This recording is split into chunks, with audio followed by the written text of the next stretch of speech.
और सुधांशु त्रिवेदी इस वक्त प्रेस कॉन्फ्रेंस कर रहे हैं, आइए सीधे आपको लिए चलते हैं। चुनाव के सह प्रभारी श्री सुधांशु त्रिवेदी जी की प्रेस वार्ता में आप भी सब लोगों का स्वागत है और मैं त्रिवेदी साहब से अनुरोध करूंगा कि पत्रकार वार्ता को संबोधित करें। मित्रों, आप सभी देख रहे हैं कि पूरे देश में चुनावी शंखनाद हो चुका है और इस चुनावी शंखनाद के बीच में अभी 2 दिन पहले राजस्थान की धरती पर भी भारत की राजनीति के चिर युवा चुनावी ढपोर शंख बजाकर जा चुके हैं और उन्होंने एक सवाल उठाया था कि ये 2 हिंदुस्तान की लड़ाई है और देखिए, इसे संयोग कहिए या प्रकोप कहिए, अगले ही दिन उन्हें उस 2 हिंदुस्तान का जवाब मिल गया जो उन्होंने राजस्थान की भूमि से खड़ा किया था। अंतरिक्ष में मिशन शक्ति की शानदार सफलता जो हमारे वैज्ञानिकों ने DRDO के अनेक मेधा संपन्न वैज्ञानिकों की परिश्रम से सफल हो सकी, वो सामने देखिए।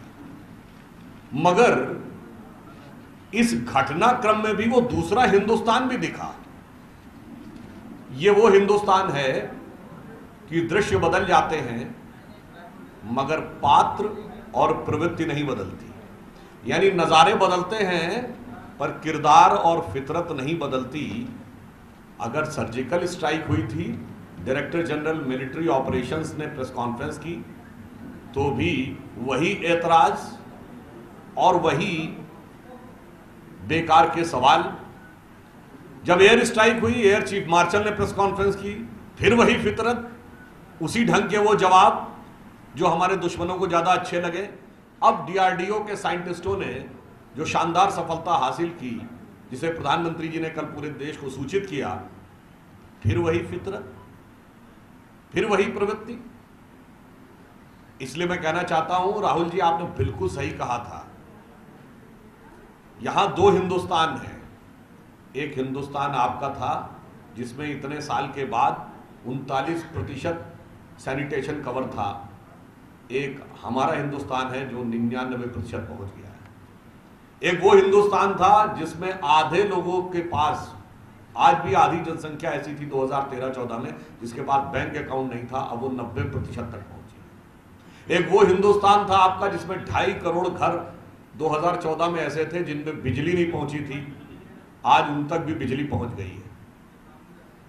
आपका वो हिंदुस्तान था जिसमें स्वास्थ्य के सुरक्षा का कोई कवच नहीं था, आज 50 करोड़ लोगों को 5 लाख रुपए तक का आयुष्मान भारत योजना में सुरक्षा कवच है। आपके हिंदुस्तान में किसान को किसान सम्मान निधि के रूप में मिलने वाली निश्चित गारंटीड इनकम नहीं थी जो आज उपलब्ध है। कामगारों के लिए कोई जीवन बीमा की निश्चित योजना नहीं थी जो आज उपलब्ध है। और तो और महिलाओं के लिए अगर हम देखें तो नाबालिग बच्चियों से बलात्कार करने वालों के लिए मृत्यु दंड नहीं था जो अब है, और ट्रिपल तलाक की वह त्रासदी जो मुस्लिम महिलाएं झेल रही थीं, आज के हिंदुस्तान में उससे मुक्ति है। तो आपको बता दें कि कांग्रेस पर निशाना साधते हुए बीजेपी की उपलब्धियों के बारे में बता रहे थे सुधांशु त्रिवेदी। और आइए अब सीधे रुख करेंगे असम का, जहां पर